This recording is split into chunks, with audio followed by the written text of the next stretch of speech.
Hey guys, it's John V3 IPS. So I brought the antenna in that I had out in the snow yesterday. As you remember, it was sitting on a Frisbee.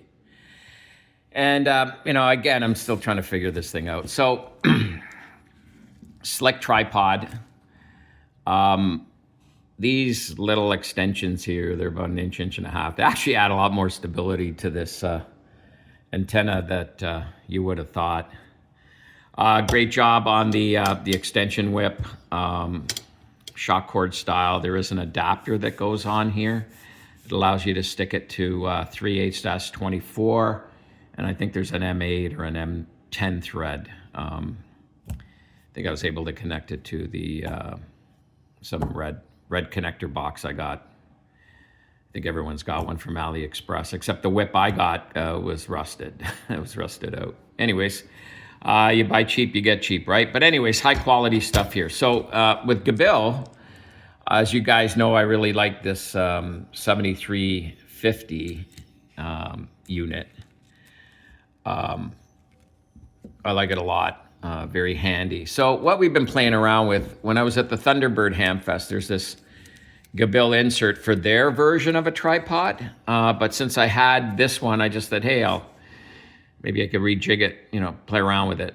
And it's actually worked out okay. I do have it on a different tripod, but that one, I don't like the way the eggs angle out. They're kind of a high angle. I don't even think it suits properly for a camera because a heavier camera with a zoom lens on it would topple right over. But anyways, this little one here, it's stable. So if you see the GABIL one in the catalog, this is kind of similar, except theirs has some extra features on it that obviously mine doesn't because it was purposely built for radio, where this is just trying to put some stuff together right from the bench.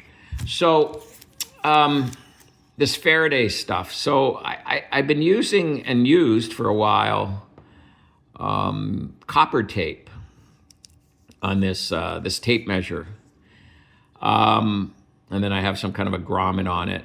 It does make contact, and actually you could even solder it, but I found when I soldered it, it actually started to melt the plastic behind it, so I didn't bother, but it does make contact. I just find, okay, sure, it's not any better than a wire, I'll tell you that. It's not magic. We've all learned our lessons with those 3x4 ground mat, Faraday, whatever that stuff is. You got a ground plane the size of a car roof, right? How's that going to work for you? Go out and put, 4 33-foot wires and see how that changes your signal dramatically. Big difference. You got a bigger radial field over a smaller radial field. Anyways, I think it was about 50 feet, may have been less, a little bit less. I just folded in half, cut it, folded in half again, cut it. So I believe I have 12 feet, which is non-resonant. But anyways, hey, look, it was in the snow for 4 hours the other time, and it hasn't come off. And I think I had that problem with the copper tape one. It might have been the glue backing wasn't as good. I don't know. Anyways, it's 4 wires, 4 of these, whatever. Now, I hope to test at one point a wider Faraday strip might make sense. Might be the equivalent of 10 wires all side by side. We've gone through that with ribbon cable. Super Antenna was doing that. Might still be doing it, even though they have separate radial kits, which I strongly recommend. But I think Bonnie's system had a ribbon cord on it, or the original manufacturer of the Super Antenna. And even the QRP guys, the St. Louis QRP Club, those guys too were fooling around with ribbon cable to be used as counterpoise and radios. And always is under the premise that there's more wire per square inch and all that kind of stuff. I don't know. Maybe it makes a difference. Maybe it doesn't. Maybe technically, electrically, there's something there. I don't know. Go out to the field, throw a wire up, go make contacts. We make contacts using a fence as an antenna, even a guardrail. So there's no science that says it has to be 14 gauge. Well, what's a guardrail? Minus 10 gauge or something like that. But anyways, hey, the experiment was here really just to fiddle around with the GABIL 7350. Put this on this mount. I've got another mount that I'm using with a larger camera tripod. This will not fit into it. I could, but I have the issue here with the connector on it, right? So it's right down the center. Or I could offset this a bit, but then visually it doesn't look as good. But anyways, hey, it's a great antenna. It's in my vest pocket vertical. I travel with it all over the place. I've used it even on CB radio handhelds. It's all worked out. So it's just about having fun and experimenting. So there's some ideas there for it, but you'll be just as happy with the 4 radio wires. And you probably want that 10, 11, 12 foot, maybe 13 foot range.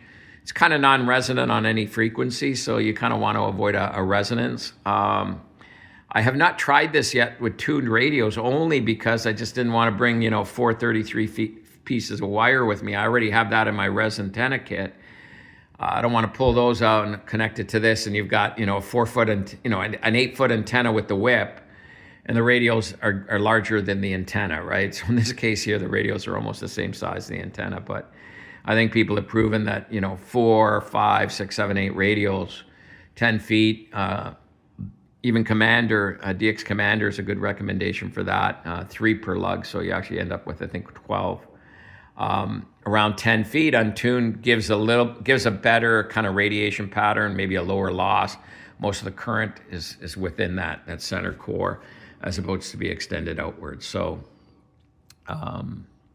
there's claims of gain and all that kind of stuff. But you guys all know with antennas, a lot of it is marketing. So the focus is really on durability, reliability, adaptability for other uses. So mix and match, plug and play type concepts. So these modular type antenna systems is something I really, really, really like. GABIL's doing it, of course, and some other manufacturers are doing it as well. So you'll see that in some of the other videos. But why do you got to have this? Well, you got to have it because it fits in your vest pocket, including the tripod. It's going to fit in this case, and that's it. I'll put a jaw clamp in there. I'll put some wire radials. Maybe I'll leave these inside there. I'm not sure yet. I have one that is, I think it's 25 or 26 feet. So it's almost, if I put a balun on it, it's a Rybakov antenna. But it's an untuned antenna. So it's just the antenna I chose that was working with the AH4. So the idea was I would use this piece of this tape measure and use that with the AH4 instead of a black piece of wire, just as something to fiddle around with. Anyways, hey, thanks for listening and watching. And if you like it, and subscribe and all that kind of jazz and stuff like that. Tested and approved by VE3 IPS.